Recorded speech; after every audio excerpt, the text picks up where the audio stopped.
deal with airplane peanuts. I'm praying what I'm hearing isn't true. Honestly, my first reaction was just like, dude, like, why? I don't know him. I don't know him like that. Okay.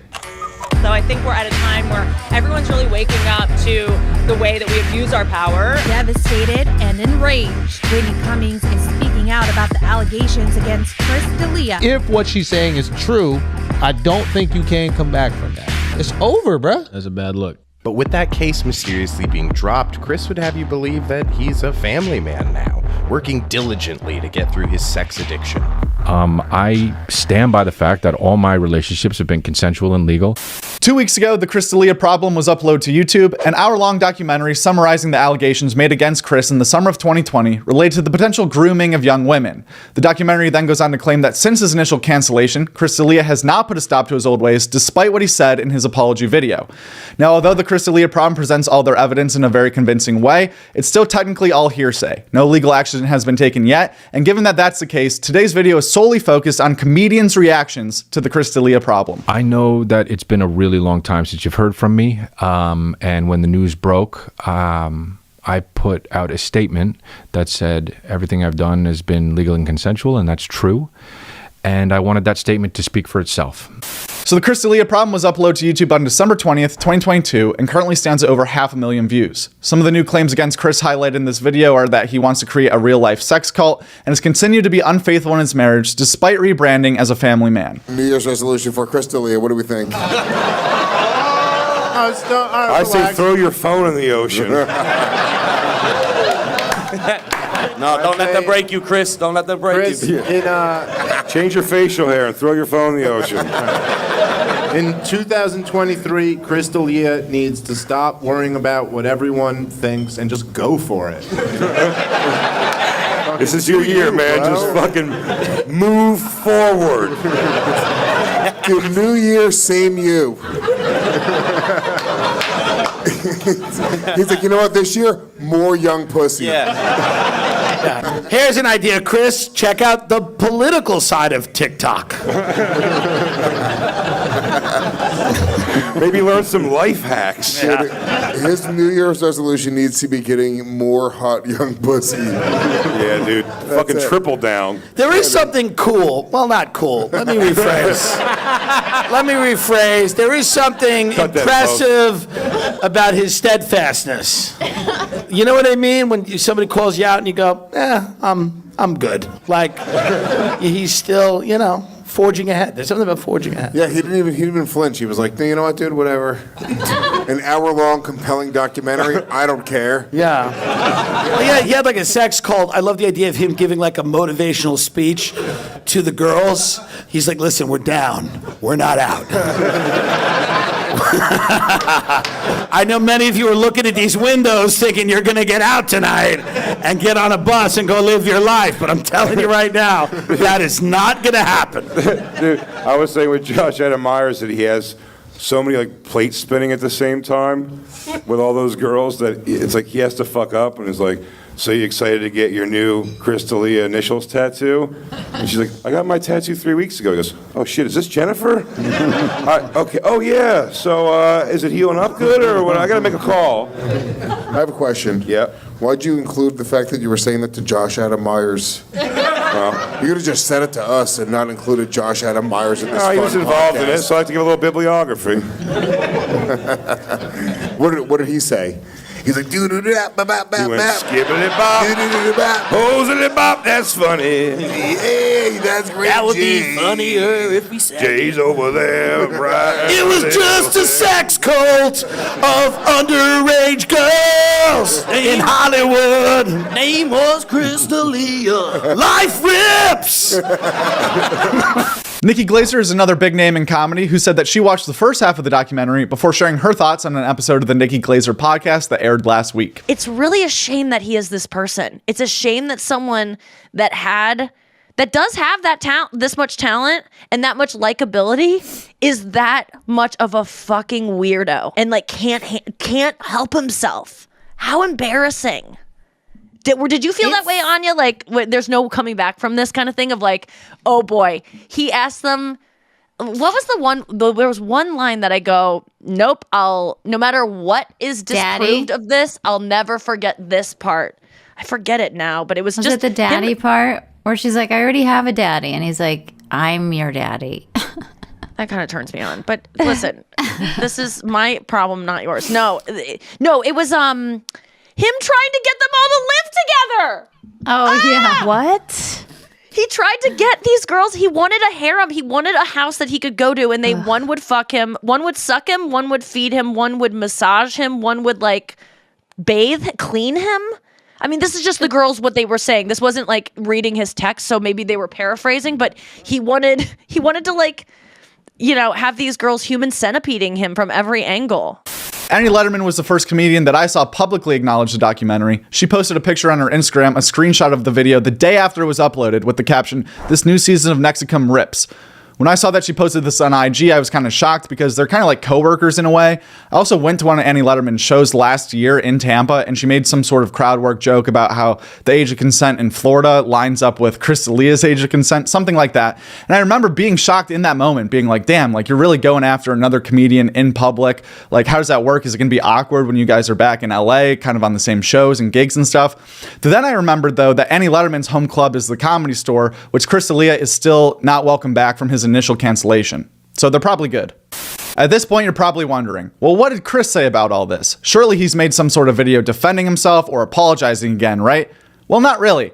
In his latest episode of Congratulations, his solo podcast, Chris D'Elia mentioned that he's back in rehab for his sex addiction. However, he also said that all these episodes are pre-recorded a bit, so there's no way to know if this is in response to the documentary or if this is just a coincidence that he brought that up in the middle of all of this. Actually, I went to nobody knows about this, but I went to rehab. And I don't know if I was going to tell people this or not, but I did. I went to rehab. I was there for over a month. I went back in November, and we pre-record a lot of the shit. And just should have done it this whole time, honestly. Like, should have done it years ago. Didn't, because I had excuses in my head about COVID and shit, but and all that. And but yeah, I did it because I had to, for my addiction and all that shit, and I need to be present. But my God, it was a trauma-based thing. I went in November through December, and it was just like, I don't even know what to say about it, man. The food was trash. The food was fucking trash. Get it together. At the end of the day, everyone's going to form their own opinion on Chris D'Elia anyway. Like most things in life, the truth probably lies somewhere more in the middle of complete guilt and total innocence. I mean, if everything said in this documentary is true, he'd be in jail right now. But also, usually where there's smoke, there's fire. And I guess that's the main takeaway from the Chris D'Elia problem. In lighter news, Bill Cosby announced that he's planning to tour this spring. Seriously, I have no idea how or why this is happening, but apparently Bill Cosby announced he has plans to tour in the spring of 2023 and said, quote, "When I come out of this, I feel I'll be able to perform and be the Bill Cosby that my audience knows me to be." There's really nothing funny to add on to this because just the fact that this is real and not a South Park sketch is funny enough for me. I mean, like, how is this going to happen? How is any venue going to be on board with this? The tickets would probably sell because people would just want to be like, is this real? Like, I guess I would go to that. I'd report it on the comedy news. But I mean, talk about heckling. The fact that this guy thinks he's going to be able to actually perform comedy anywhere and people are going to want to listen for comedy's sake is hysterical to me. It's the biggest serial rapist in recorded human history announced a spring comedy tour. How is that not funny? Guest spots from last week. Your Mom's House did not have a guest. Two Bears, One Cave was Bert and Tom, Tom and Bert. Whiskey Ginger had on Margaret Cho. Kill Tony Tonight is David and Lona Lucas. Flagrant did not have a guest. And Man Shane's Secret Podcast had on Bobby Kelly. It was the worst. I remember they had to do jumping jacks. Naked? And I actually said to the guy, I go, dude. You and boys do. I go, what do you think I got? I don't have any. You think I'm really stuffing heroin in my ass to make money I'm going to be out in 3 months. I'm not going to be here for. It's not a life sentence. Oh, so you do ass naked jumping jacks to see if you have to do ass naked jumping jacks, and you have to squat naked. Fucking humiliating. Yeah, that sucks. Terrible. Yeah, terrible. And that was the first time. That was the first time. Yeah, that was the first time. You didn't learn your lessons? No, it's a thing about drugs and alcohol. is that funny thing. The funny thing about doing drugs and alcohol, you know, it's a hard time to learn your lesson. No, it didn't. It didn't. It took me 3 more years. The last time I got arrested was for a gumball machine. But what'd you do? I stole a gumball machine. You took the whole thing. Took 2 of them. Nice. Yeah. Do you want the coins or the gum? Both. Guys, we're never going to need to buy bubble gum again. Son of a bitch, they got me. This past weekend with Theo Von had on James Blake. The Joe Rogan Experience had on Dave Portnoy, a very overdue episode in my opinion. We Might Be Drunk did not have a guest. The Honeydew had on Chappelle Lacey. Tiger Belly posted their best moments of 2022. Joe Rogan was the guest on the Tim Dillon Show this week, big episode. And Stavros was on Bad Friends. As far as new stand-up specials go, ones are coming out soon. I know we've talked about it the last 3 episodes, but tomorrow, January 10th, Andrew Santino Cheeseburger comes out on Netflix. It's a big deal. I think it's going to be really good. We're going to do a video with fans' reactions to the special. But another angle on this, because usually when someone puts out a Netflix special, they do the podcast rounds to promote it. If we get Andrew Santino on all the major podcasts, that'd be pretty sweet. So we'll maybe Try Not to Laugh Andrew Santino's coming up too. Also, we posted a Try Not to Laugh Dan Soder compilation the other day. I feel like it's not getting as many views as it deserves. Soder is so funny. Let's go pump that one up. If you're watching this one, next video, check out Try Not to Laugh Dan Soder. Other specials, though, we have Orny Adams Takes the Third, a full hour on YouTube, and Netflix put out their best of 2022 specials. That has some Chris Stefano in it, has some Bill Burr. It has a lot of good stuff, Sam Morril. So go check that one out on Netflix. And if you want a top 5 countdown of specials from last year, we also have a video on our channel counting those ones down for you. But that does it for this episode of the Joke World Comedy Update. As always, thank you so much for watching this video, and we'll be back again next Monday with some more comedy news. In the meantime, make sure you like and subscribe and comment, all that kind of stuff. I'll stop bugging you about it, but yeah, just do it if you feel like supporting the channel. Follow us on Instagram, DM us if you want any free Joke World stickers. Yeah, we'll see you next Monday. Sorry for this. This was like a very serious episode full of like Chris D'Elia and Bill Cosby stories. So next one will be more of a positive vibe, I hope. Okay. Goodbye.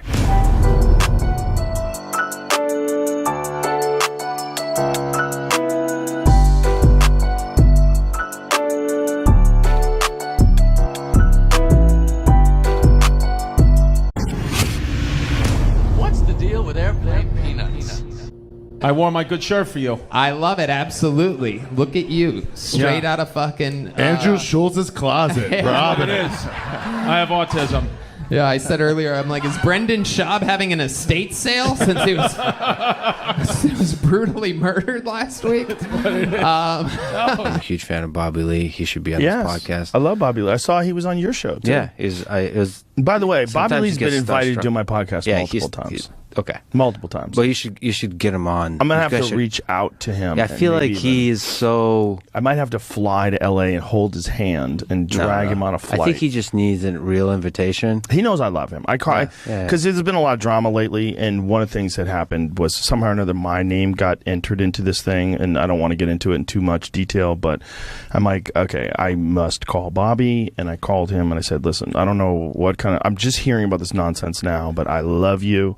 I would never let anybody talk bad about you. I would never let anybody come on my show and talk bad about you. I think you're an awesome guy. I think you're incredibly talented. And I know that you have fear of like performing and putting out a special and stuff like that, but I really think you should, because I think you're one of the best comedians alive. And I've said that to him many, many times. You could tell there's divisions, right? So when this whole thing went down, you know, my phone, I got texts from allies, right? But then, like, the ones that didn't text, you could tell, like, there was a division. Can you say who the allies are, or no? No, because if I tell you the fucking allies, you're going to just deduce and go, oh, those... No, you could, because it's not like... I have a lot more allies that never call because they know that I'm uncomfortable. And they're so... I could tell you... There was one ally that I heard that was just a funny call. That was... Okay, so I'll tell you who did call to see how I am. The funniest phone call was right after H3. It was hilarious. I'm calling to threaten you is what he said. Oh, yeah, it was Segura. Segura, immediately after he threatened me, I'm calling to threaten you. And I'm like, come on, man. You know what I mean? And he asked me how I was. So Segura, That's it. ally. But maybe he called Brendan and said the same. Steve-O. But maybe he called Brendan and said the same. This whole LA podcast scene does seem a little bit dead. It's gay. They're all gay. They're all gay. They're, I'm not even, and I won't even name specific names, but the whole drama that's going on in the LA podcast scene, it's one of the gayest things I've ever seen. This is like high school level drama It's so where they're like silly. calling each other and they're talking shit and they're Silly. threatening each other. And it's like, guys. In New York, the drama is all everyone's of you 50. can't afford your rent. Yeah. So it's actually real drama. Like the New York podcast scene is somebody being like, I am homeless. It's a weird thing. Yeah. It's a weird thing how everyone is so poor in New York. This is people in mansions talking shit about each other. In New York, the drama is like, my parents just kicked me off the family plan and I'm 38. I'm 38 and I don't have a phone.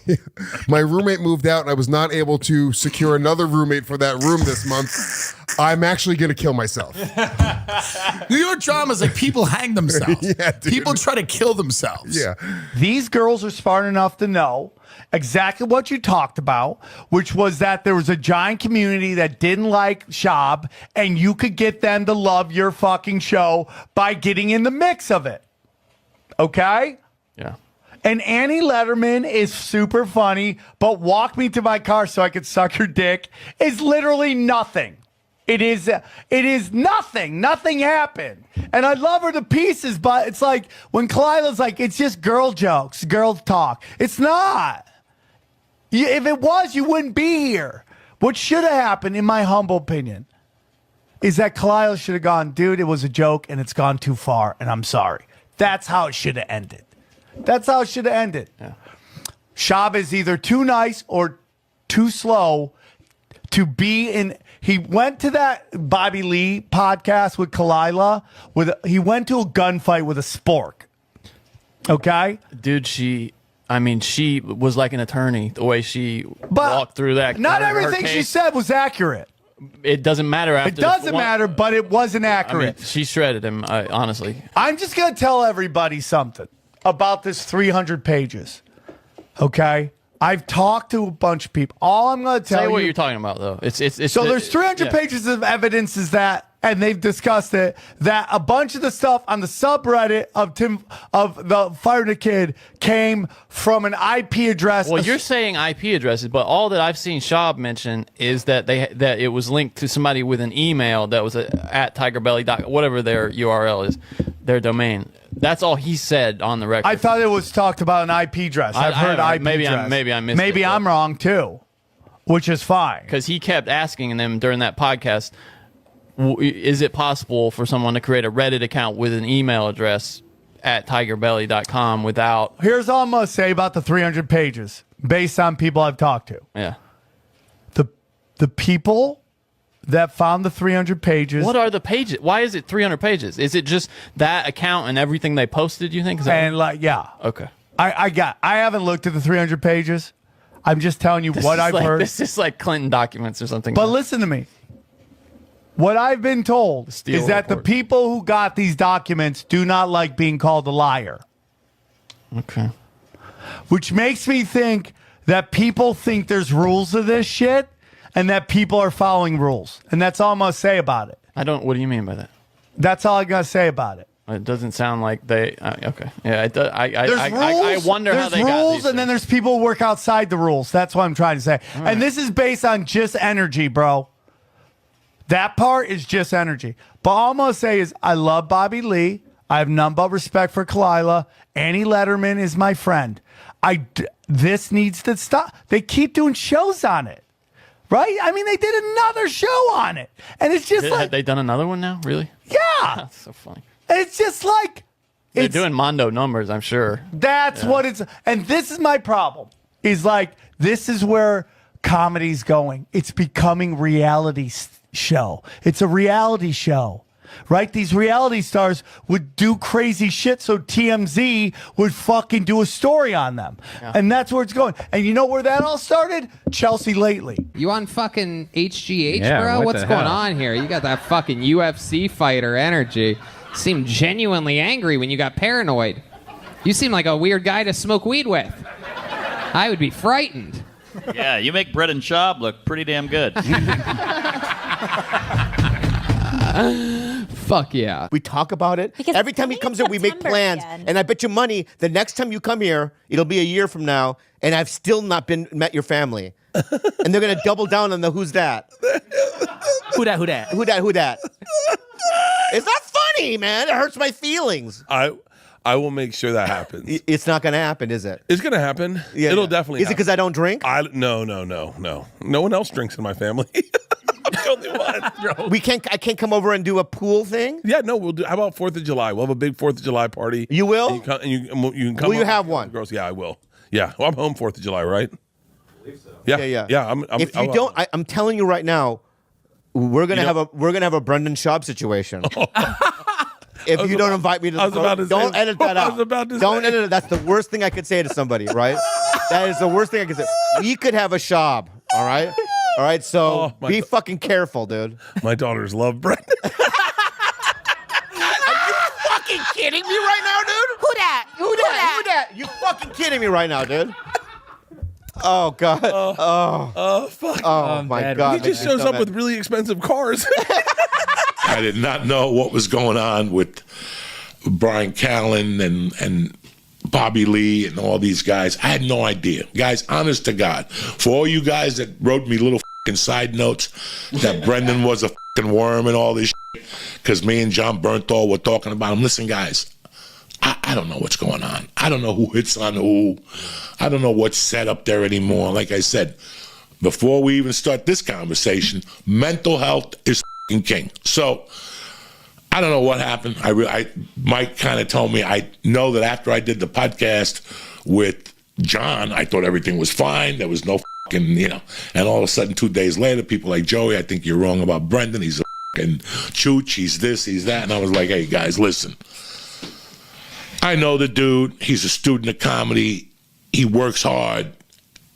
I have not, it's like I haven't been around Brendan for 18 months. But when you open up the computer, you see, when you go on YouTube to get music or whatever, there's always a one, Brendan this, Brendan special, Chuli Poppy, Brendan this. I don't even know what to fucking say anymore. I don't even know.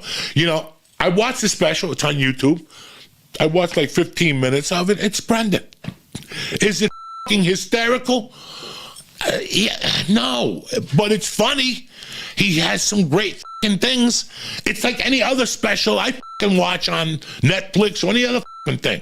I mean, okay, it's outstanding to fucking like Rodney and all those motherfuckers. No, but Brendan's doing okay. He's trying. Like I said, I don't know what's going on.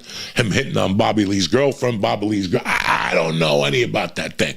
All I know is what his character shows me when I open up. He started Thick Boy. He does a food diary. He started a clothing line. He's trying. If you don't like him, don't buy the shirts. I've been on Steve Lee's podcast a number of times. They're my friends. Andrew Santino, he's one of my best friends. Both Bobby and Andrew are coming to my wedding along with Steve. They're my friends. As you know now, I am a regular on King and the Sting and now The Wing. King, Sting, and The Wing. But I was a regular on the show. I've been on Fire and the Kid a few times. I've built a friendship with Brendan Schaub. Brendan is also, I consider Brendan a friend. I mean, we're not as close as I am with the other people, but, it just takes time. I had I wouldn't say I had a contentious relationship with Brendan at first, but, it started off with me being like, who the hell is this UFC fighter thinking he could be a comic? I've come since to change my tune about that because it obviously doesn't matter what people think about someone's art. If you think someone's funny or not, it doesn't even matter. That's not what sells tickets. Whatever Brendan's got, his work ethic, whatever people like about him, it works. He's on like 5, 6, 7 shows. He's built the Thick Boy Network. He's got 2 specials. Whether you like him or not, whether you think he's funny or not, it doesn't matter. People love to hate him. People love to love him, and they go see him. He sells out places. You know what I'm saying? I'm still trying to get people to come watch me. I'm a great comic. You hear what I'm saying? Listen to me. I'm a great comic, okay? You're going to have a good time when you come to my show. I just got to convince people to come to my show. So whatever he's got, he convinces people to come to his show. So whether you like him or not, I don't really care. He's changed my whole feeling about that. It don't matter what people think about someone. It don't matter if they're funny or not. All that matters is if people come watch them. That's all that matters. in terms of business. You know what I'm saying? But I have a real problem with the words "I'm getting bullied" and "traumatizing." And I understand he had a crazy And that's child. what he said on H3, right? Yes. You're 50, dude. Okay, you're 50 years old. You're a multimillionaire. You have successful movies, successful television shows, and you have a smoke show girlfriend, wife, fiance, whatever it is at this time. Okay? That's not bullying. Okay? Yeah. It's not and listen, you can easily say what's happening to me in my Instagrams and my DMs is bullying. And I won't call it that. It's just shit talking. People are shit talking me. And that's fine.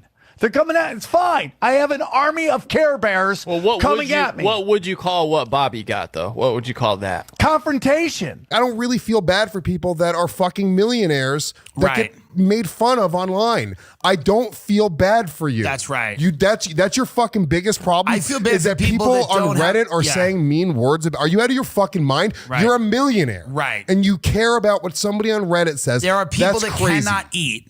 Yeah. There are people that don't have the money to pay their rent, that cannot get their kids insulin. Mike don't have Feeney. healthcare. Right. I am not privy to this drama other than it's spilling over into my world. So I didn't know what was going on. I didn't know. We don't talk. I didn't know what was happening. All right. I didn't know what was happening. And then all of a sudden I'm getting hit up like, so whatever happened between Bobby, Kalila, and Brendan, whatever happened on Trash Tuesday, whatever happened between Annie, all these people, I don't know. And it had nothing to do with me. It has nothing to do with me. And honestly, I don't care. So, however, and I don't appreciate that the fact that the shit is public, that they're dealing with it the way they're dealing with it and making money in the process of doing it. So it's like it's all for content, So then it just riles up all the fans who think they're a part of it. You people think you're a part of it. These people don't care about you or your opinion. So you have your own opinion, and then you're coming at me, bullying me. People keep coming on my game stream. They coming on my chat. They coming on my Instagram like, yo, where do you stand on this? As if it matters what you think. Let me just say something right? Because I'm not going to name who said this. There's 3 guys that said this through text, and I'm going to show you. I can show you, right? Okay. I'm not going to say who they are, okay? But they said, we're Team Bobby, okay? Now, if they had texted me, we're Team Bobby, and then also texted Brendan, we're Team Brendan, No, but they right? also texted him, we're also Team Bobby to Brendan. Yeah, but if they did Brendan, right, then that's a piece of shit.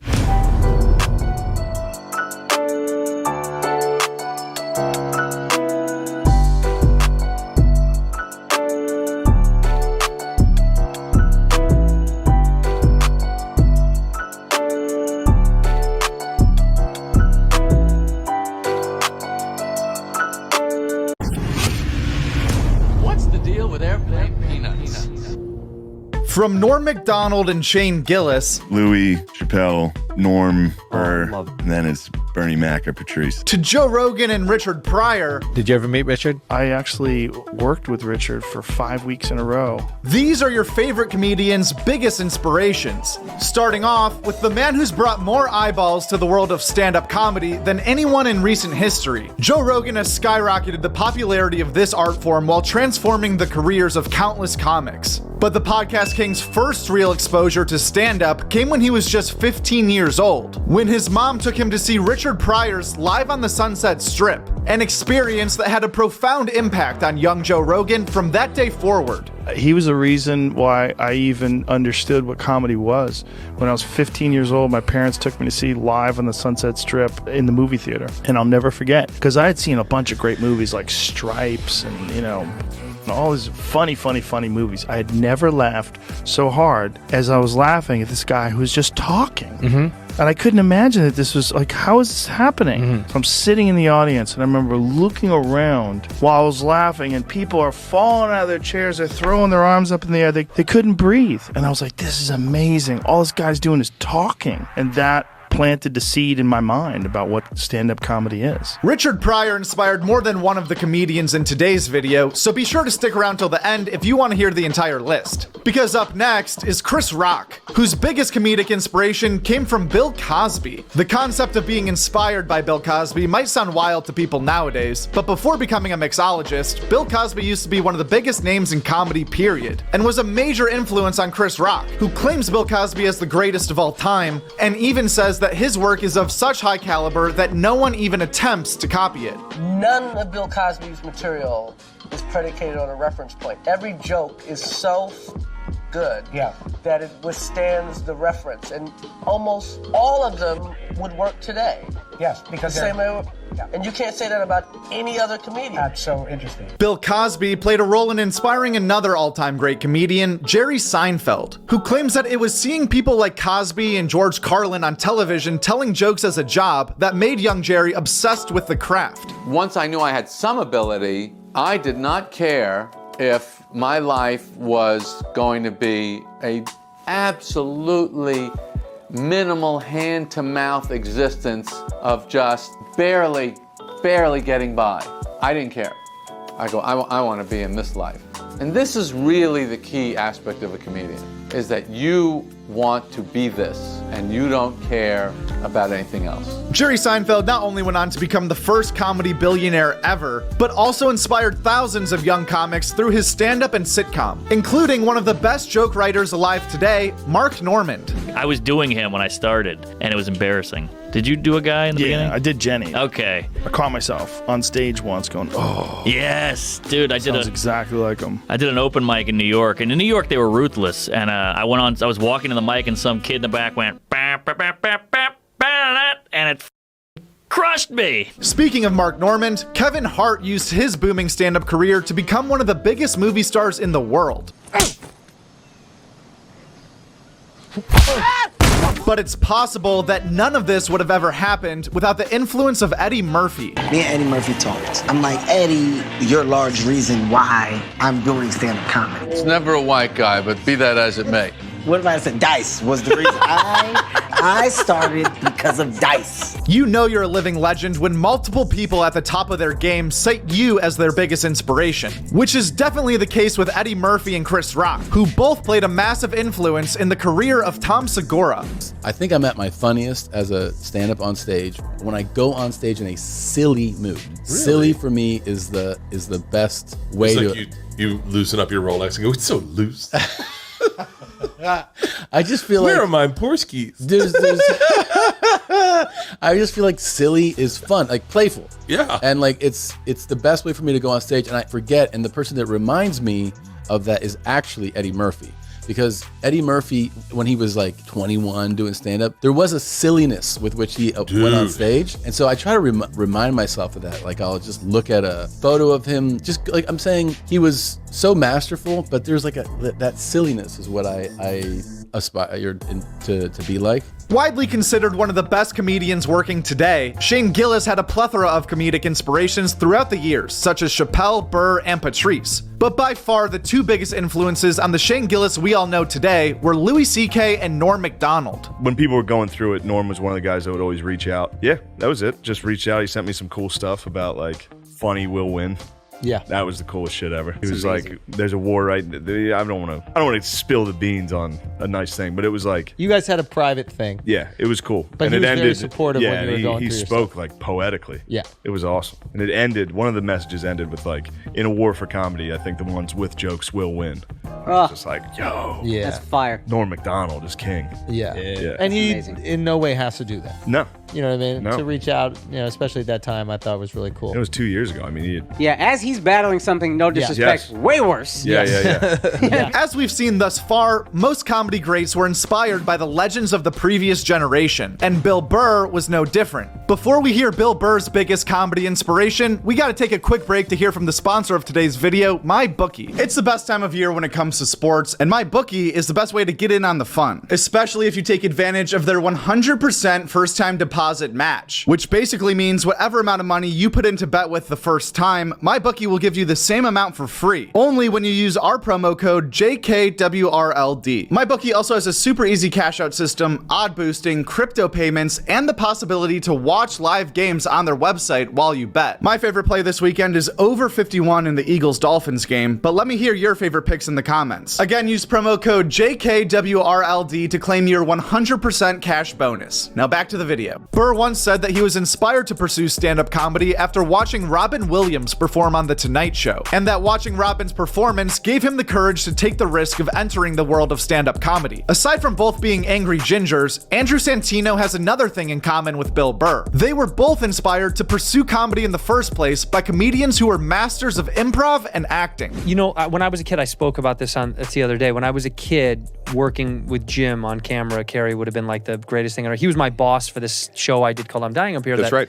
But which was great. That was always my dream. Thank you, dude. That was my dream to, like, still to this day would be the killer to work on camera with that guy. Right. I don't think it'll ever happen now because of the circumstances, because I don't know how often he'll come back on camera. But I think he will. I mean, he still seems to, I hope. you know, I think it's all, you know, hey, listen, something beautiful is written.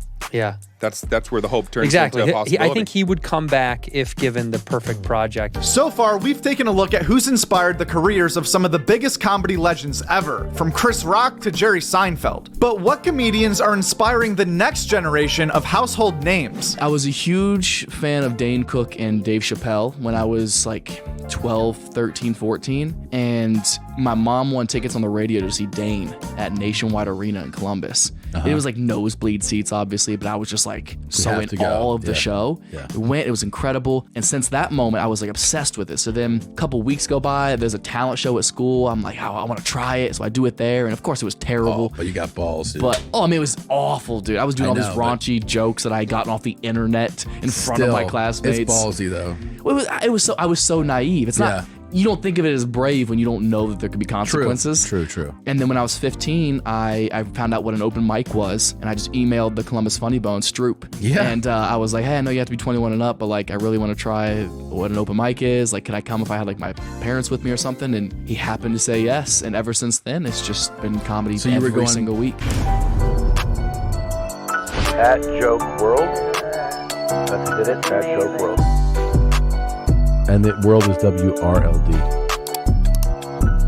That's a great YouTube channel, Joke WRLD. Check it out. From world famous comedians being attacked on stage, He's back there getting stomped, to audience members getting naked during the show. These are the craziest comedian versus heckler moments, starting with number 15, when this fan went after Louis C.K. Thank you. Maybe tell me that later instead of during a performance. You're not welcome to speak. I'm trying to make that really clear to everybody at the same time. It is not appropriate to yell shit at me right now. It is less appropriate to yell at me than almost anybody within several square miles. If you yell at a guy on the street, you're not ruining a show for 2,500 fucking people. So it's literally one of the few people, me and a pilot, you shouldn't talk to. Those are the only people. Heckling Louis C.K. is insane, but it's still smarter than picking a fight with Joe Rogan. Hold on, wait, what's the people stop cheering? Tell me what you just said. Why are you yelling out like that? Did no one hug you when you were little? What kind of weird shit is going on here? I tried to sort through this because you're fucking up the show. You understand that, right? Then once you turn around and look, there's 2,000 other people besides you. You know that, right? I'm just curious, why do you think it's a good idea to just yell shit out? Oh, now you're gonna shut up? I'll get you kicked out, motherfucker. You better talk to me now. Don't be a coward. I'm talking to you. Why do you feel like it's a good idea to just yell shit out? Because you have a limited mind, right? Is that what it is? Do you wish that things had gone better and you got the attention that you feel you deserve, but it didn't work out that way, so you just cry out everywhere? You are a factor of us removing the word retard from the vernacular. They think it's okay to do retarded shit. shit because there's no real word to describe people like that anymore. That dude's gonna have some trouble sleeping after that. Unlike the guy in number 13, who's out cold listening to Andrew Schultz. This guy in the second row. This black guy in the second row is completely passed out right now. Shh. I'm gonna show you how to wake him up. Ready?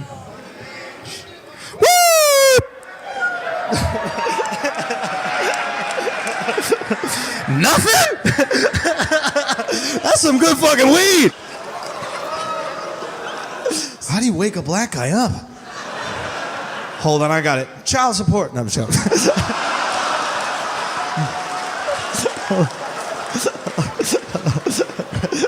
Ready? Your father's here. No, I'm just...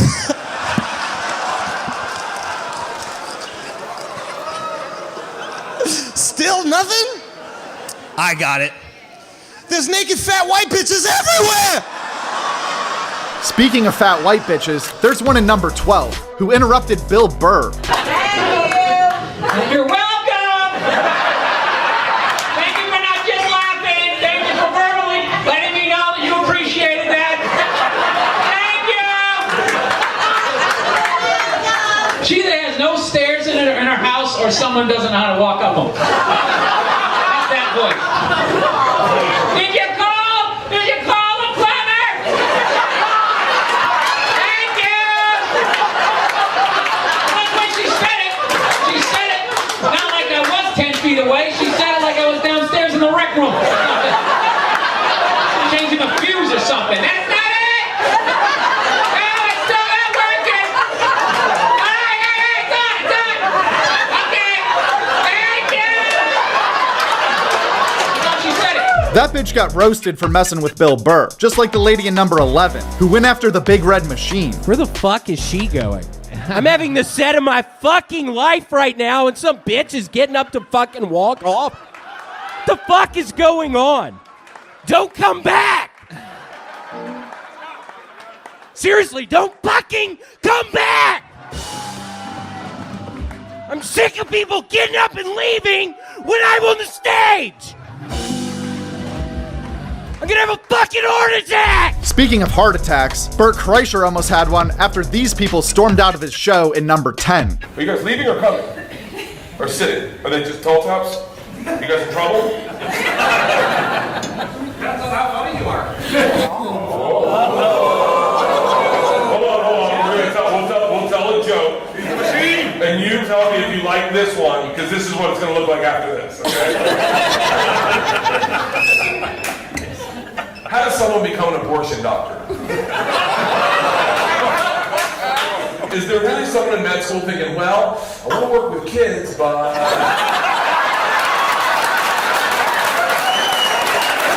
You like that? Come on in.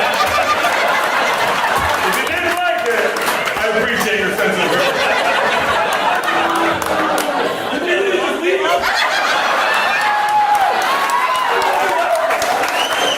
Bert's not the only one who's had triggered fans walk out. Because in number 8, Doug Stanhope makes a joke about Syria that starts an all-out war. She felt strongly about Syria and they had to shut her down.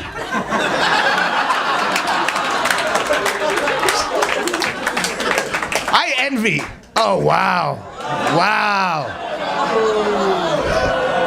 You forgot your jacket. Now you're going to have to make the walk of shame for your jacket.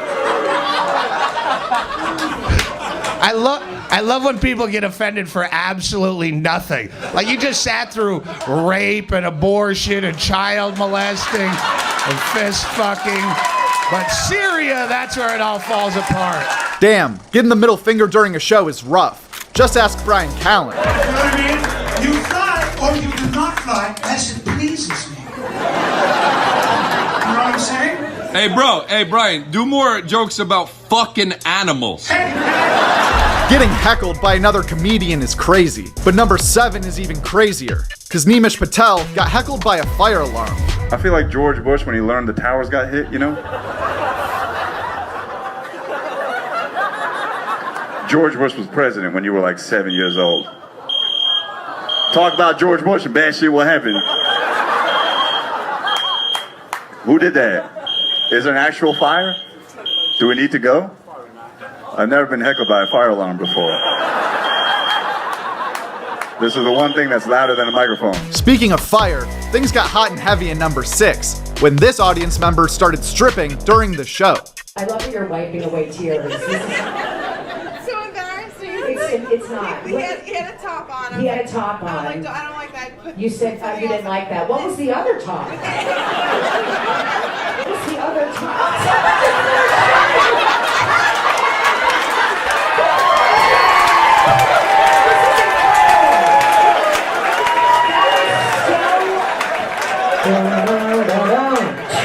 Yeah, put it on. Let's sing.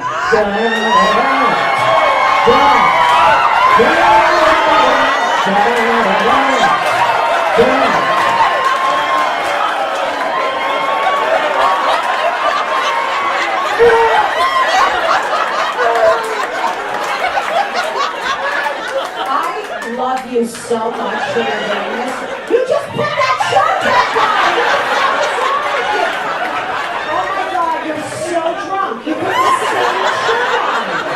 That guy was hammered, just like this dude in number 5, who started showing Sam Morril porn during the show. You're pointing to what? Pornhub. To Pornhub? You pulled up Pornhub in my show? You thought that'd be a good idea for some reason? Most people watch at home.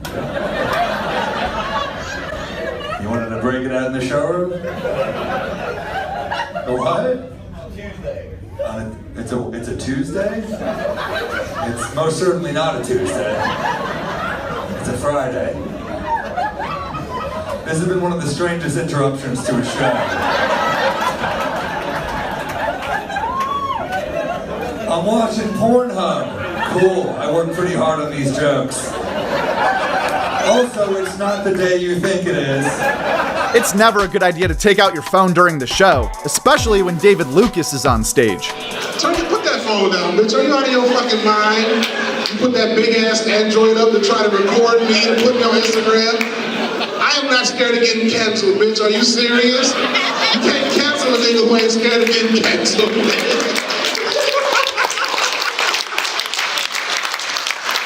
I have a revolver tatted on the side of my neck. You think I give a fuck about anything you say? Some people just can't take a joke, just like the lady in number 3, who really thought she could cancel Mark Norman. Was that a boo over there? What was that? What's that? We love you, Mark. Wait, what did I do? Fucking supporting prostitution. You know the sex trafficking, right? Wow. Supporting prostitution? Yes, I've given them money for years. What the hell are you talking about? You don't know me, you fucking psycho cunt. Shut up. So crazy. You think you're the good guy in the movie, you know? What a fucking retard. All right. Oh, is that her? Oh, great. All right. Wait, what did I do? Why are you mad? I don't get it. What do you mean I'm promoting it? I'm telling a joke, you fucking psycho. Jesus Christ. I don't think she's smart. Suck my dick. All right, well. That's sexual assault. You're promoting sex. Where does it end? Suck my dick. I'm sure that was transphobic in some way. If we're really doing the numbers here. Should have never fucked her. Yeah, that's really the problem. That Karen was annoying as fuck, but the one in number 2 might be even worse. Sit down! Sit down! Sit down, Super Karen. Sit down, Raggedy Ann, right now. Jesus Christ. And you shut the fuck up too. I know you're ready to fight a bitch from Long Island. Fuck your German Shepherd. Both of you, listen to this. I don't think there's a such thing as a bad dog. I think there's bad dog owners. Oh, thank you. I got this part. You do the drunk part. Everyone has loved me except you. We're in a fight. Yeah, because everyone was lying. I'm what's called a professional. That's why they put me on at the end.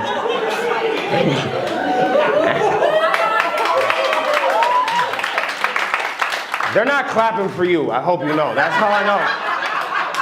It's not that everyone has loved you. It's that they've tolerated you. They look straight and they go, God. Showed up. Oh, wow. Yeah, because that's how it works. Work. You go in, you clock out, you go to the next job. Like when you go to work, you show up, you give some dude a hand job, and then you leave. That's what happens. You show up, and then you go do the next hand job. Jesus Christ. What are you mad at? Are you trying to win a fight against somebody who's paid to be funny? I will bully you into a suicide note, bitch. Just quiet. She wanted all the smoke and got roasted, which is probably why most crowd members prefer not to speak at all. What are you guys up to today? My friend with the hat? Huh? Waiting for me all day. You've been here like it's a Star Wars movie. He was lined up last night with a sleeping bag. Waiting. Nice. That's a pretty empty life, man. I'm sorry to hear that. No, what'd you do? Come on, you got a job probably? Huh? Okay. Just answer directly. I'll handle the quips. You just tell me directly what was going on. What's your 9 to 5? You said some people have 9 to 5. We can't. This is easing in. Yeah. I'm sorry, dude. What's going? First of all, don't talk to me like we're a divorced couple. Marker, we're gonna do it right during the graduation ceremony. We can't wait till the reception afterwards. I'll pay them. I'm a little late. I got taken off a project. I don't have the alimony right now. You're gonna embarrass me in front of her? Don't forget who paid for the private school.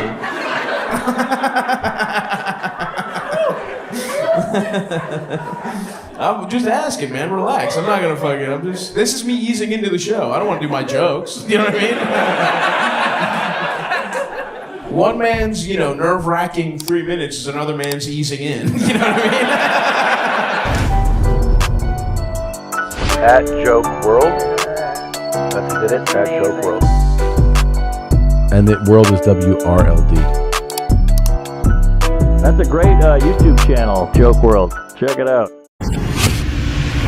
What's the deal with airplane peanuts? I mean, let's start at the beginning. It's the only way to do this. Adam and Eve. You guys know that story? Okay. If you know that story, this is all gonna go over your head tonight. If you haven't seen his special, go watch it. It's my boy Ari Shaffir. He's got one of the best comedy specials that I've seen in a long time. I think it's your best work ever. I really do. It's rock solid, dude. It's so good. I went to a seminary called the Yeshiva in Jerusalem for 2 years after high school. So you go to study if you want to become a rabbi. Spoiler alert, it did not take. Ari Shaffir's special on YouTube. It's called Jew. Okay. It's about learning about Judaism through comedy. That's the new way that comedy specials are going to get out. It's like we got to have a theme and teach you something. That's a great special. Ari Shaffir special, Jew. Even Kanye likes it. I saw it. It's very good. Hell yeah. I think it might be your best work. Come on in. Here he comes. Ari Shaffir. Now, do I get up and give you the middle? Give him the middle. Okay. I saw it. I came. I watched you do it live. My buddy Steve, he's Catholic. He's a comic, and I made a Catholic joke once, and I got off stage. He had enough of it. So I got off stage and he was like, Ari, what do we have to do to make you stop making fun of Catholics? And I was like, one thing. Ari Shaffir took the comedy world by storm this week, dropping his first full-length special in over 5 years. The special's already closing in on almost 3 million views on YouTube, so I wanted to hear from the entire comedy community thoughts on Ari Shaffir Jew. We took this question to the Joke WRLD community page and asked 145,000 comedy fans their thoughts on the new special. And in this video, we're going through some of the best responses and also playing some highlights from the show. You showed me, just like a little bit of it on the phone. It looks fucking it looks crazy. Fantastic. We got awesome. We got thousands of candles and put them up there to make it go with the sort of the theme of the thing. But it's just a stand-up hour, and you guys are gonna love it. I'm really excited about it. It's fucking hilarious. Absolutely. Best special you've seen since. I don't know. That other Jesus made that speech. Since Fluffy. Shout out to Fluffy. Yeah, Shout out to Fluffs. There was definitely some level of pressure on this special, given that Ari fans have been waiting over 5 years for this to come out. But based on the general reaction of these comments, it seemed like Ari over-delivered. This guy said, loved it. It's both a deep dive into Ari's experiences and views of religion, as well as a silly and absurd take on the human struggle to make sense of things. Ryan Shaw said, just saw Ari live last night. His hour was completely different. No repeat jokes from the special that dropped days before. Very impressive. That's insanely impressive, and honestly really good to hear as a comedy fan that he's already running a whole new hour. Blake said, I like Ari's specials actually having a topic where the whole special is based around one topic. Like his Netflix double special about childhood and adulthood. Jew fits that shoe very well, and Ari nails it for 90 minutes. Amazing, 9 out of 10. The ones with the, the sideburns, the curly fries, as my black friend calls them. Yeah, my friend Miss Pat, she came to visit me in New York. She'd never seen one. There's very few Hasidic Jews in the black ghetto of Atlanta. She saw her first, we were talking, she just goes like... She was like, Ori. She didn't say my name, but she's like, Ori, is that an Amish? And I'm like, no, I mean, yeah, more or less, yeah. It's pretty much the same shit. She goes, why that man has curly fries? I'm like, those are not curly fries. She goes, what they do? And I'm like, first of all, the grammar on you people is on another planet. And by you people, I don't mean black people, I mean non-Jews. Yeah, Jews are racist, but we don't see skin color. We see IQ and income level. That's all it boils down to. Yeah, goys, that's all you guys are. You ever hear that word? Goy. It's Yiddish for non-Jew. Yiddish is like Jewish Ebonics. There's also lots of comments on the overall length of the special.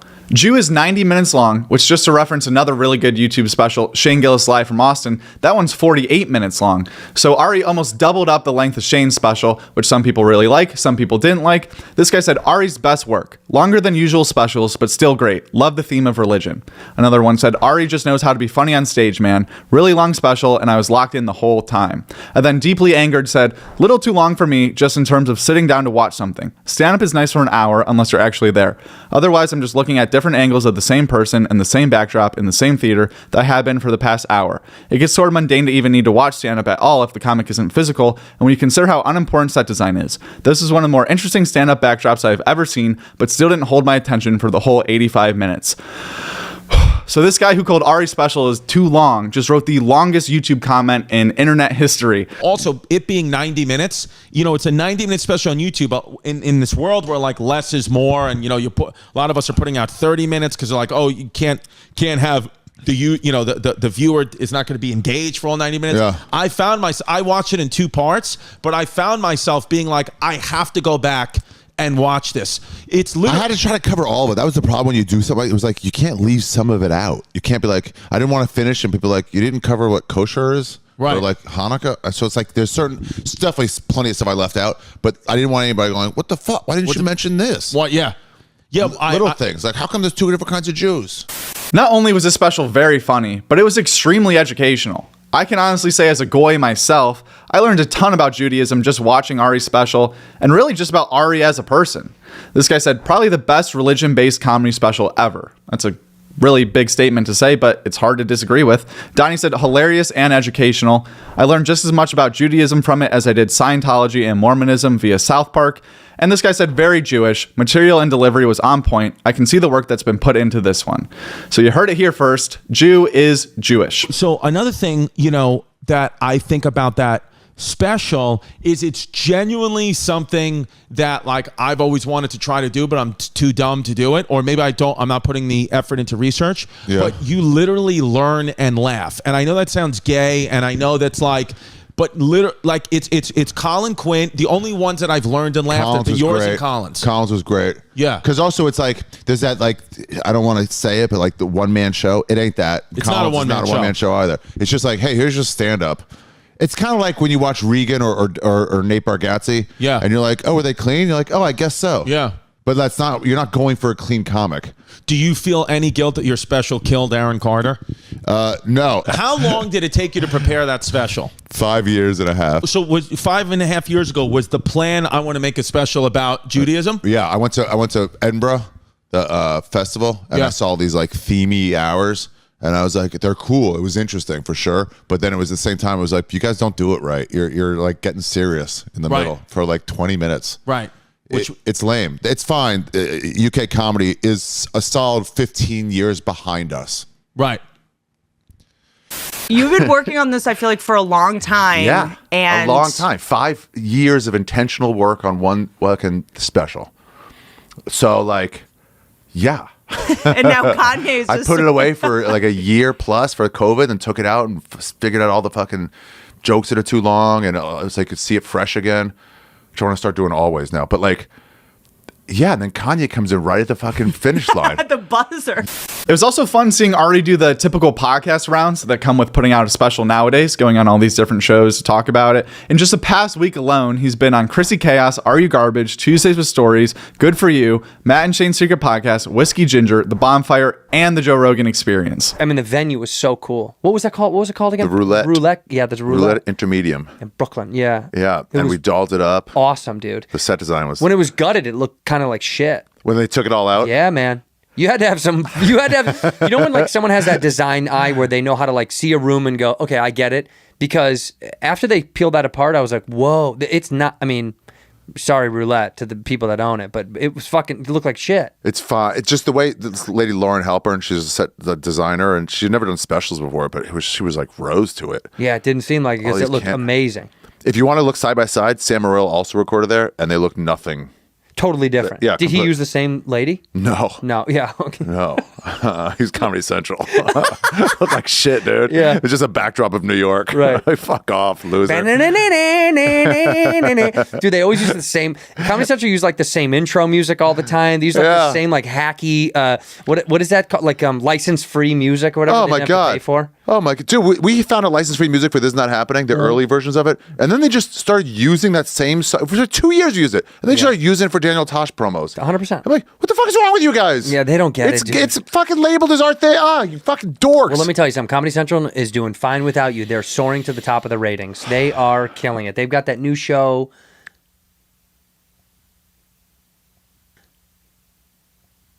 If you haven't seen it yet, I would definitely recommend go checking out Ari Shaffir Jew. It's available right now for free on his YouTube channel. And speaking of YouTube channels, if you're looking for one to stay up to date with the entire comedy world at once, like a channel that would cover all your favorite comedians and all your favorite podcasts, boy, are you in luck. You're in the right place. Consider subscribing to this channel right now, Joke WRLD. Hell, you could even be featured in a video like this. One of your comments could be read on the channel. You could get your opinion out there about these comedians and their specials. What's better than getting your opinion out there? Subscribing to Joke WRLD, that's better. It's one and the same. Thank you for watching this video, and I'll see you again Monday with the comedy news.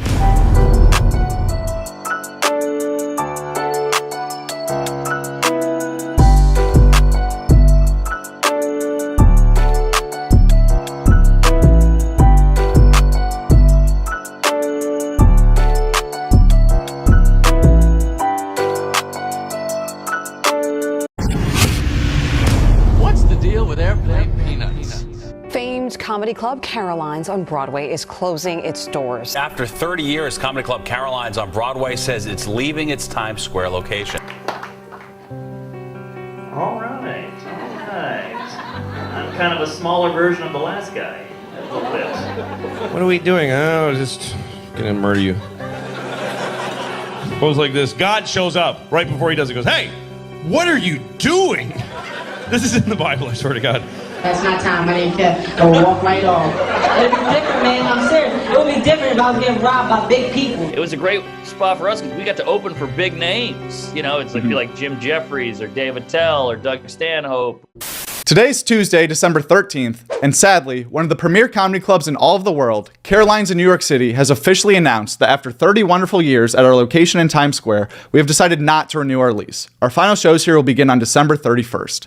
Caroline's closing down is a huge deal to comedians all over the place, but especially to all the New York City comics who had been performing there for years and years and years. Now, unfortunately, I never have had the chance to go to the original Caroline's room, so I reached out to a comedian that knows the club well to share some of his experiences and insights with the legendary venue. Now joining the show from New York City, and the first guest to ever be on the Joke WRLD Comedy Update, Mark Norman. Mark, thank you for being here today. Hey, thank you, sir. Good to be here. Comedy. So unfortunately, Caroline's is closing down, as we heard. And just for those of us who have never had a chance to visit the club, what made it so special to you and all these other comedians?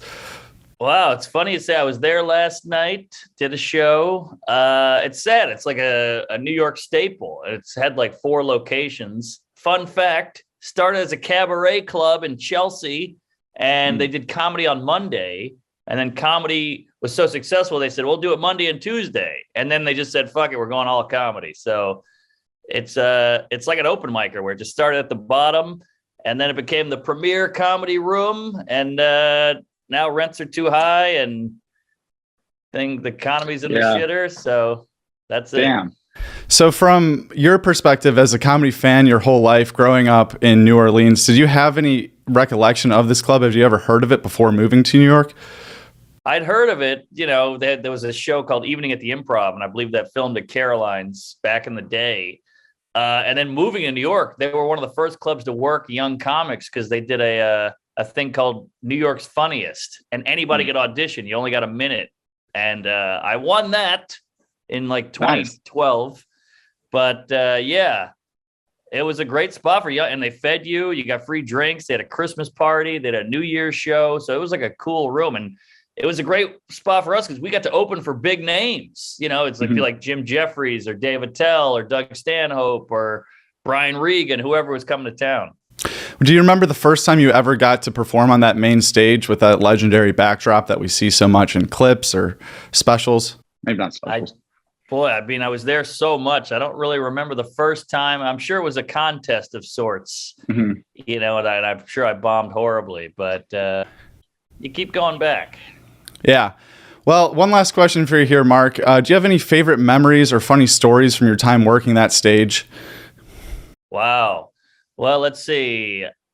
I remember New Year's Eve one night. It was me, Dan Soder, Michelle Wolf, Gary Veeder, Sam Morrill, Joe. It was like a great group. And Michelle Wolf got so drunk she blacked out and I think fell asleep in the green room. That was fun. I remember watching I saw Bill Burr there and he did that special. I can't remember what the name of it is. Maybe Let It Go. But it was sold out. It was before he was huge. And he sold it out. And me and Nate Bargatze went to watch. And it was unreal. He did the whole bit about Arnold Schwarzenegger.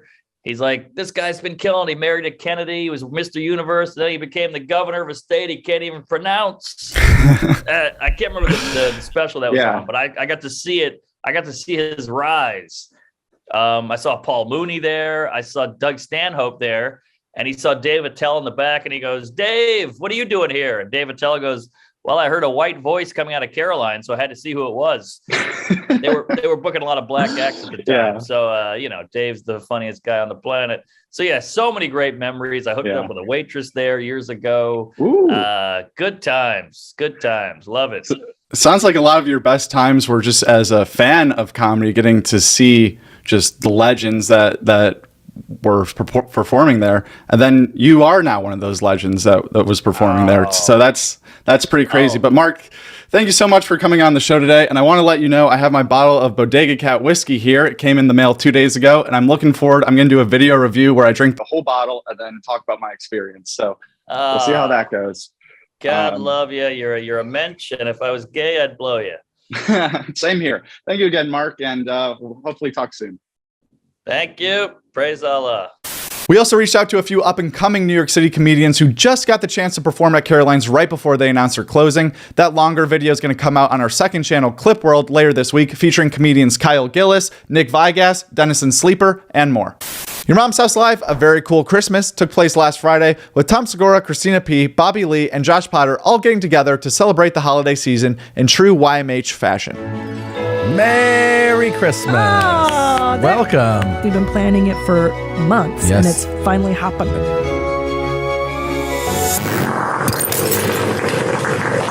The expectations going into this event Friday were through the roof, especially with Bobby Lee on the roster for this live show. But I gotta say, personally, it was a little more tame than I expected it to be.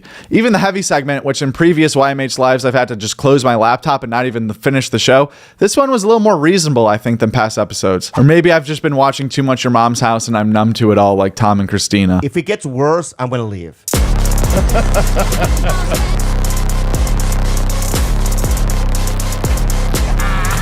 Nobody's alive from that compilation.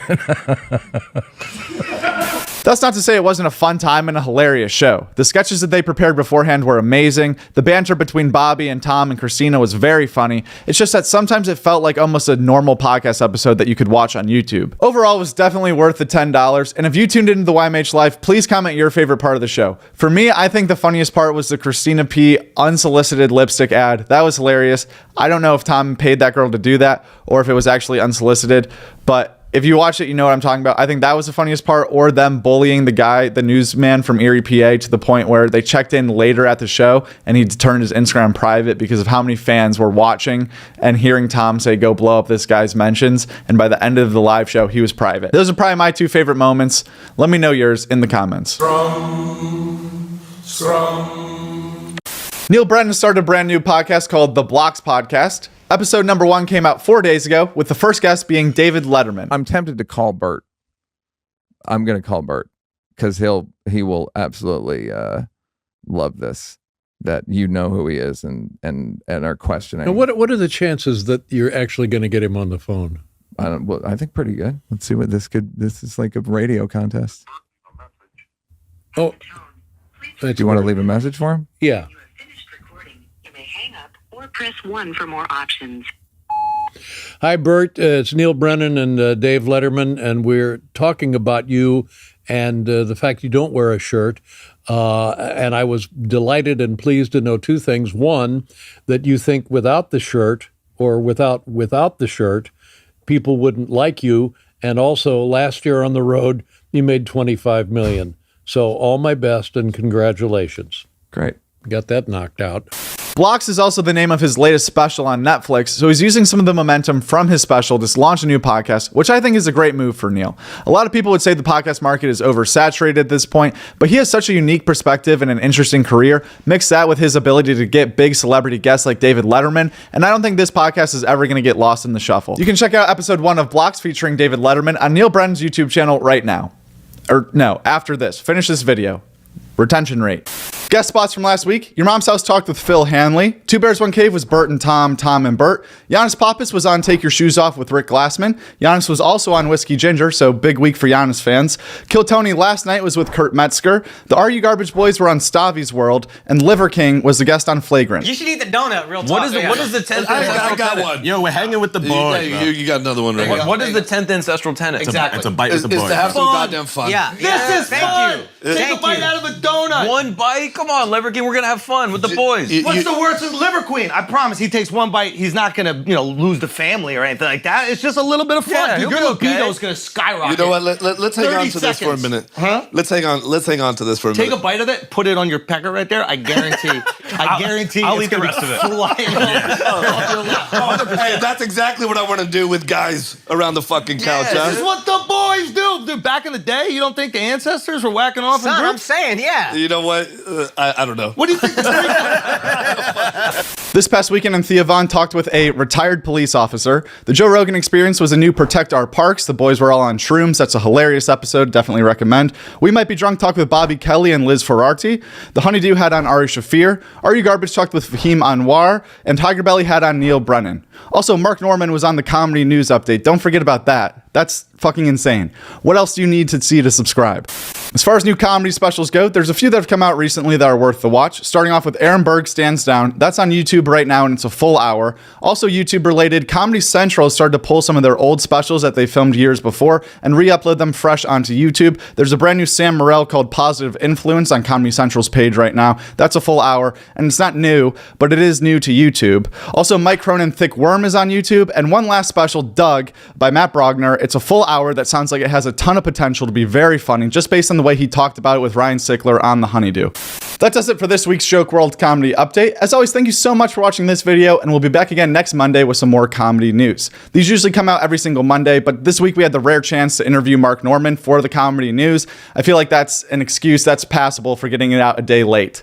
But what do you guys think? I mean, if you've been supporting this channel since day one, is that not the most exciting moment? Like, we just had Mark Norman live on the Comedy News Update giving his 2 cents on this story that we're talking about. It's just a cool opportunity, and I want to thank all of you guys for making it possible, for subscribing and liking and showing him that this is a show worth coming on, which I definitely think it is, and I think that you guys can agree to. But yeah, today was really cool, and it's all because of you guys, so this is a serious ending now. Just thanks, man. We got Mark Norman on the Comedy News, and it's just going up from here, dude. Hopefully this starts a trend of actual interviews on the topics of what we're talking about with the comedians that it affects, instead of me just inferring what they're probably thinking. I don't know. This could be another step forward for Joke World, legitimizing the brand going forward. Thank you to Mark Norman. Thank you to all the subscribers who made it possible for Mark Norman to even want to come on this show. And I'll see you guys all again next Monday. Sorry for this gay ending.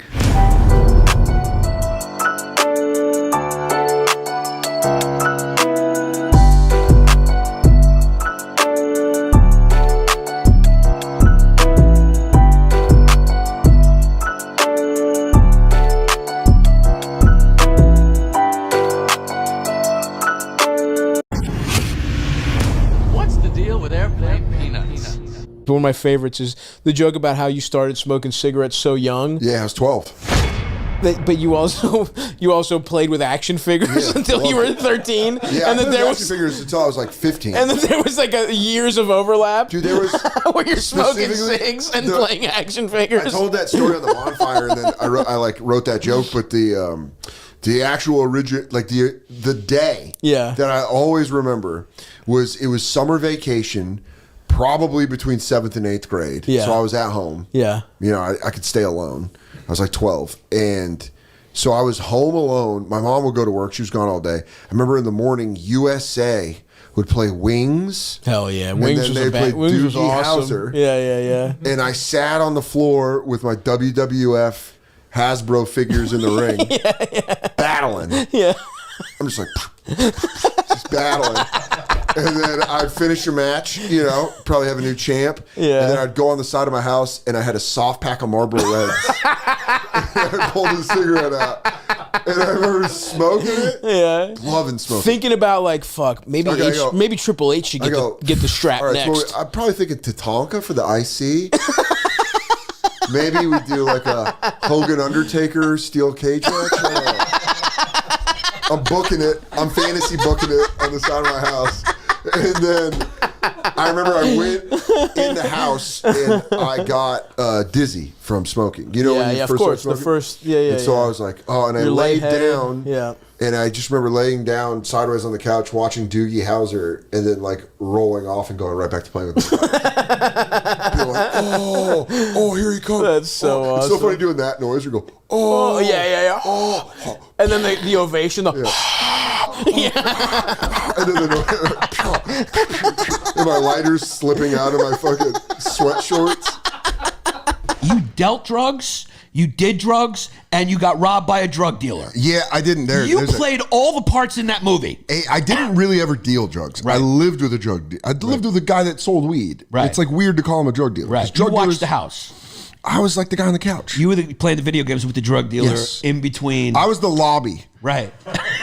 While Amir was Can I get you a coffee or drink? Yeah. Well, he would. I would load the bubbler. We'd play like some, home run derby on PlayStation 2. Yeah. And I was funny. Yeah. So I was like the secretary. Yeah. Mr. Amir is weighing out your £1/4, honey. Take a seat. Is this your first time buying from him? You know, it comes from Victoria, British Columbia. Dude, the Sandusky thing, the most fucked up part is that in one of the descriptions, they said that someone just heard the sound. Like the cheeks clapping? Yeah. Oh, no. Boy. Yeah, there's like one report where they're like, I just walked by and I heard the cheeks clapping. And how does that's gotta fuck you up, dude. You can't fuck after that. That's the opposite of hearing Chappelle's voice around the corner. You're like, no. Someone better have been hanging up a picture. Yeah. Dude, that's the worst part about that is like, as soon as you verbalize that publicly, everybody knows that that's what you're thinking about when you're staring off into space. Like anytime like you're in the den, your wife's like, honey, do you want a piece of lemon cake? And she sees the look in your eyes. I would be hearing it up until the gunshot. Yeah. I couldn't go to an event where applause was a thing. Because it would just sound like save those kids. It just sounds like millions of kids are being boofed right there. As stop clapping for them. Oh no, the finger snaps are even worse. Stop, please. Oh no, I think those are little penises being slapped against tongues. I can't do that. No. Do you think Sandusky ever did that? You ever think he ever did the dick smack on his own face? Oh god. Do you ever think he was nasty with him? You ever think he cum swapped like an offensive coach or whatever? I don't know. Oh my god, the kid was like, nah, there was one time he got nasty with me. That was the worst part. Dude, I walked around my block for like 10 days. I'm like, someone's going to throw out a fucking shitty chair. Someone's going to throw out a chair. That's like the folding chair. Yeah. I think if you run across that not looking for it, it's good luck. But going to try to find something like that, I would imagine it'd be hard because all the chairs that the universe will throw at you will be like an office chair. Yeah. Or like a child's chair. Yeah, you don't want any of that shit. And I did find, I started laughing because one time I found like a small baby folding chair. I'm like, that would be funny. Just like what he's like, I fucking laid out a toddler. Dude, I fucking know an Extreme Rules match with a kindergartner. It was a fucking Texas death match, and this fucking baby was going down. Loser takes a nap. But they're like, I will not. Dude, walking is like, loser leaves preschool tonight. Loser finds out Santa isn't real. Tonight at the ECW arena. I'm gonna tell you right now. Little kids cutting promo.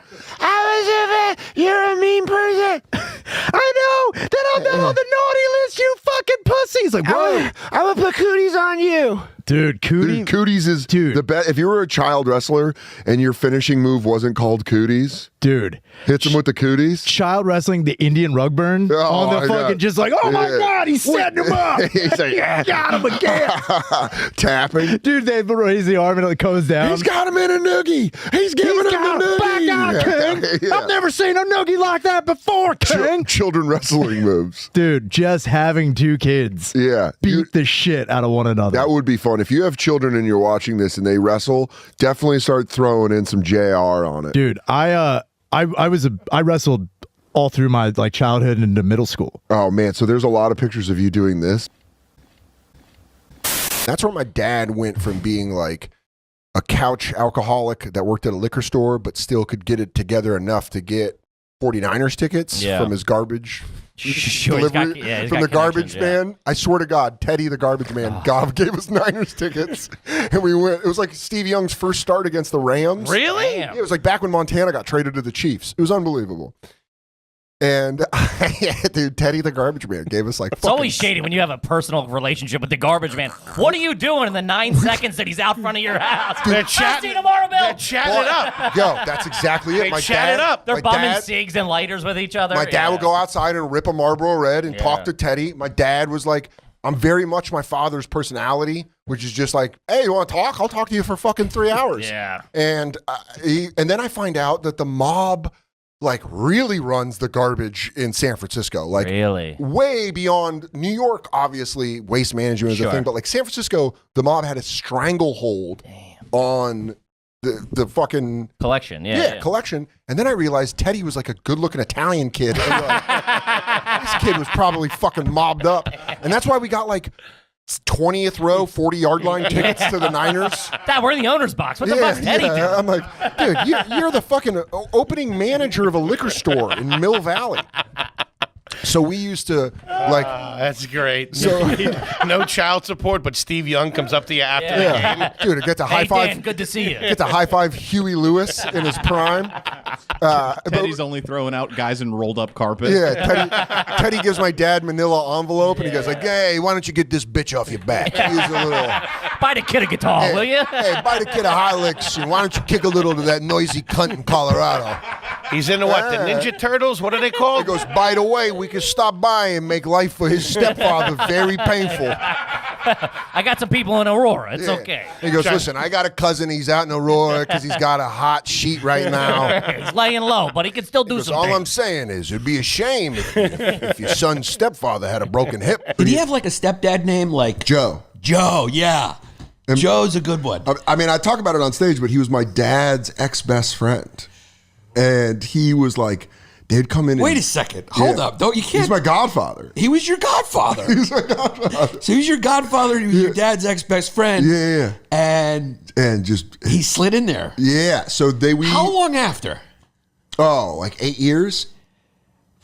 I mean, not. Listen, it's never cool. It's never cool. It's never cool. Was he just like at first? No, did you just think he was over talking with your mom about your dad, and then you? Yeah, we moved him from Connecticut to Colorado because for some reason my mom and I were like sitting around. It was the summer of the '96 Olympic Games, and I was like, "Oh, you should." Joe and his wife were my parents' friends, obviously, because my godfather. Right. And I was like, "When was the last time you talked to Joe and Lynn?" And my mom was like, oh shit, since like 89. And I was like, call him up. And I did it to myself. I was like, you should see how Joe's doing. So my mom called Joe. He was divorced. My mom was single. They were talking. And then we were looking for a roommate. So my mom's like, how'd you feel about Joe moving? Wait, you guys were looking for a roommate? Yeah. Yeah. There was like this one time in my mom's, where we were like, we need the help. Right. It'll help out. We'll have a roommate. I love the fact that you were just like an 8-year-old kid. I was like 12. Brainstorming revenue options. With your mom. Yeah, streaming revenue. I would have put her on an OnlyFans now. You're like, wait, Mom, have you thought about this? Mom, I'm going to toss this out there. What if I get some Spyderco knives? We go door to door. I sell it. If you get 3 people, maybe my mom just pushing magazine subscriptions. Marie Claire has got a brand new deal for you. It's 14 issues. So you were trying to figure out how to rent one of the rooms out. I liked Joe. Because I only knew him as like my dad's friend. No 8-year-old should have to think this stuff through. Again, I was 12. You were 12. Sorry about that. You were an adult. I apologize. Honestly, with 8, it would be more acceptable because it's pie-eyed and it's like, dad's friend. 12, you're like, all right, kid, what are you doing? You put yourself in harm's way. Yeah, I don't know how they consider when they consider adulthood in the Midwest, but 12 I think is pretty young. Colorado laws, 100 years ago, I would have had to have had my own farm by then. Yeah, you probably would have. Yeah, you would have had to lead a storm on an Indian tribe. They go, if you can't drive cattle, why are you here? Damn it, Dan! So Joe, you hook your mom and Joe up unintentionally. Completely unintentionally. Yeah. And it ends up being the worst. Did he at least pay a little rent for a little bit in that room? Yeah, they faked it. Yeah. And then there became a time where it was like a rainstorm and I went to piss. And I remember it was like really storming outside and the lightning struck and I saw that his door was open, like a scary movie. And I noticed his door was open and I was like, I'll shut Joe's door. And I like looked in and he wasn't in his bed. And I was like, damn. I immediately knew. I was like, damn. Did he play it off for a while? I gave it a couple days and then finally with my mom, I was like, so Joe's sleeping in your room? And she was like, oh, we were gonna tell you. And you're like, all right. And it was just like, he had never had kids. He didn't know. Did he play it off for a while like he came out of a room naked and he was like, oh, sorry. I was fixing the air conditioner. It was crazy. Your mother was trapped under a boulder, and I had to get her out. And you're like, okay, cool, yeah. Cool. No. Once I knew, I was like, all right. And then everything was starting. I was still so stupid I didn't put it together that it was going to turn terrible. Right. But yeah, then it's like you have no control of the situation. Then all of a sudden, my ranking got dropped. When he was a roommate, we were even ranking. You could go to his room and be like, hey rent's Joe. due. Yeah. Hey, Joe, you're using a little too much hot water, buddy. I come in with a tool belt. Right. I'm in here to fix that thing that you said downstairs. It's like, it's a little bit of some of the ceilings falling off. I'm having super conversations. Yeah. I go, yeah, lady who owns this building's a real bitch. She's busting my ass about my grades. There's a Dwayne Reed by my new apartment, but it's also a Walgreens. Yeah, they own each other. Yeah. Didn't know that. I'm at the Dwayne Reed and I'm like looking for something.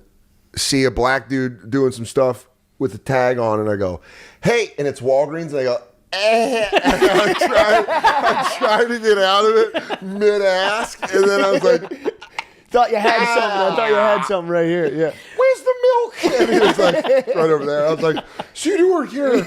Oh, and I walk away. Like, oh, fuck, dude. I thought I fucked up. Because I walked up, I was like, yes, no, shit. Yeah. I mean, I'll ask, as soon as I walk into a hardware store, I ask a stranger. I mean, because they know hardware guys don't have uniforms.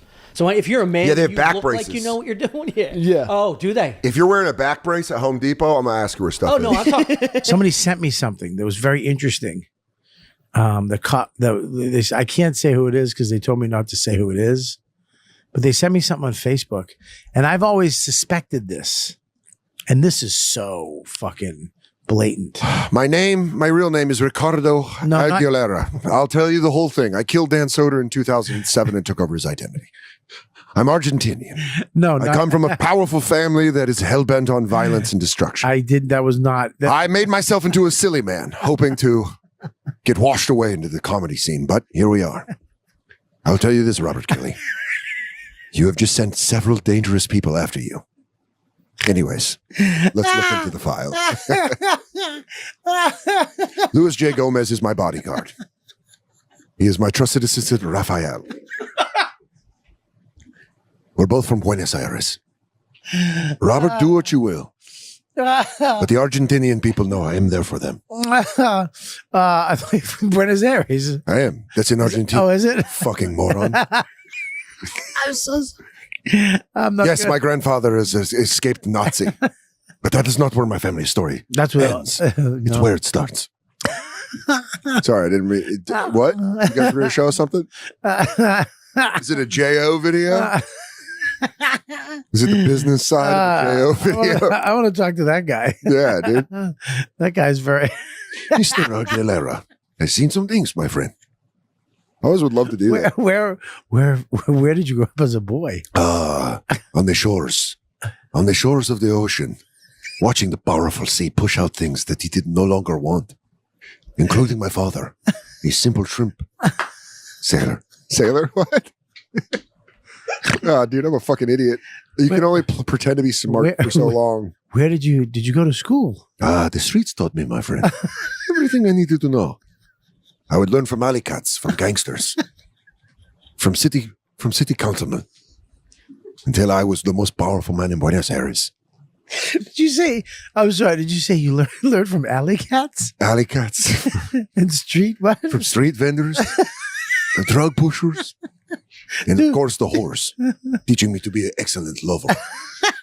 And how old are you now? I am 48 years old. 48? But I look a much younger man. Yes. Because of the love of my wife. Oh, you're married? Rosalita. Rosalita? She passed away several years ago. Oh, she's dead? Asshole cancer. She died very brutally. Shitting out the love of me. In a bloody little liquid mess. Where's your father? I killed him myself. That's what you said the sea took him away. My middle name is C. Water parks to me, I remember my dad took me to one called Waterworks near San Francisco. It was like in the Bay Area. And they would give you this like sponge that you would go down on. Yeah. It was a sponge, Shanathan. And the thing fucking dropped. And I just remember them being like, it's really scary. I'm like, no, I was maybe like 8. And it dropped and I was like, I made a noise in front of other kids that I was embarrassed the rest of the day. I was like, I was actually afraid. Hell no. Anytime someone asks me like, what would you do with like $1 million? Like one of my things, which I've already told on that golf thing about like a fun system of when you go to a driving range. Yeah.